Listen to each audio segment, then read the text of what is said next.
کیا میں نے قرآن تیرے دروازوں تک نہیں بھیجا؟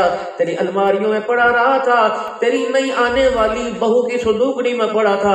کتنی بدنصیبی کی بات ہے جس کے سر پر قرآن سایہ کر کے اسے سسرال میں لے کے آیا، اسے بھی قرآن پڑھنے کی توفیق ہی نہ ملی، اسے بھی قرآن کھولنے کی توفیق نہ ملی۔ کاش قرآن کھول لیتی، تجھے اللہ کے قرآن کی آیت اور خدا کا قانون نظر آ جاتا۔ من عمل صالحا من ذکر او انثى وهو مؤمن فلنحيينه حیاتا طیبہ، جو نیک عمل کرے گا مرد ہو یا عورت ہو، شرط ایمان کی ہو۔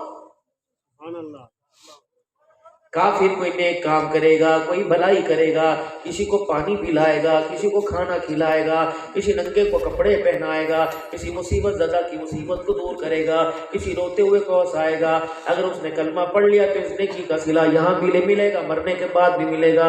اگر اس نے کلمہ نہیں پڑھا تو اس کی نیکی کا صلہ اسے دنیا میں دے دیا جائے گا۔ اور مسلمان کی نیکی کا صلہ اللہ نے دنیا میں رکھا ہی نہیں ہے، انعام دنیا میں رکھا ہی نہیں ہے، انعام تو اللہ نے آخرت میں رکھا ہے۔ اس لیے پیارے نبی صلی اللہ علیہ وسلم نے ارشاد فرمایا الدنیا مزرعۃ الآخرہ، دنیا آخرت کی کھیتی ہے، فصل یہاں بیج دو، قیامت کے دن کٹائی کرنی پڑے گی۔ جو دنیا کے بیج بو گے قیامت کے دن اسی فصل کا سامنا کرنا پڑے گا۔ آپ میرے سے زیادہ بہتر جانتے ہیں، میں آپ کو، آپ مجھے جانتے ہیں، لیکن آپ کی اندر کی گوڑی بات کو میں نہیں جانتا، آپ میری بات نہیں جانتے۔ یہ تو اللہ کو پتہ اور بندے کو پتہ ہے کہ میں اپنے پیپر کے کتنے سوال پاس کر کے گیا، کتنے سوال لکھ کے گیا، کتنے امتحان پاس کر کے گیا۔ میرے عزیزوں کوشش کر لینا، دنیا کا پیپر اپنا حل کر لینا، آسان سی زندگی۔ من عمل صالحا من ذکر او انثى، جو نیک عمل کرے گا، نیکی والی زندگی گزارے گا، نماز کے وقت نماز پڑھے گا، روزے کے وقت روزہ رکھے گا، خشیت الہی کے ساتھ اپنی زندگی کے لمحات کو بھر کے رکھے گا، اپنی زبان کو اللہ کے ذکر سے تر کرے گا، اللہ اکبر، اپنی نگاہ کو اللہ کے ڈر سے، میرے عزیزوں بے حیائی سے بچائے گا، ہاتھ پیر کو چلنے پکڑنے سے بچائے گا، دل کے اندر خواہش پیدا ہونے سے بچائے گا، دماغ کو گندی سوچ سے بچائے گا۔ لیکن ہے میرا عزیزو انسان ہے، فرشتہ تو نہیں ہے کہ جن کے اندر گناہ کا مادہ پیدا ہوا ہی کوئی نہیں، انسان ہے۔ اگر آ بھی جائے تو استغفار کی کثرت کر کے ان خیالات کو جھٹکے گا۔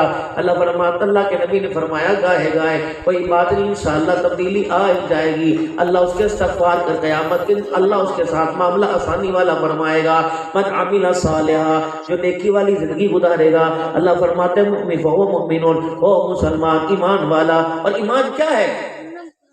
والعصر ان الانسان لفی خسر، یہ چمکتے دمکتے پھدکتے اچھلتے کولتے روتے ہنستے جو تمہیں نظر آ رہے ہیں، اللہ فرماتا ہے میں کہہ رہا ہوں، مجھے قسم ہے زمانے کی، مجھے قسم ہے سر کے وقت کی، سارے خسارے میں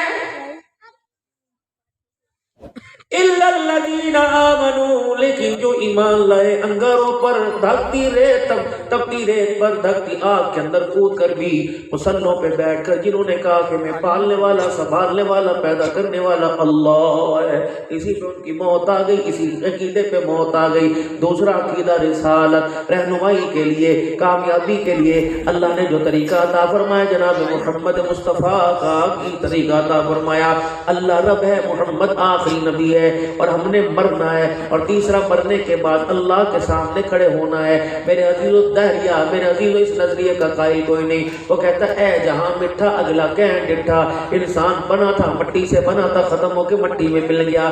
اللہ نے مسلمانوں کو عقیدہ عطا فرمایا حضور کے صدقے سے کہ مرنا ہے، اللہ کے آگے کھڑے ہونا ہے، اور اللہ کو اپنے کیے کا جواب دینا ہے۔ Shabbir Ur-Rahman studio YouTube channel, please subscribe.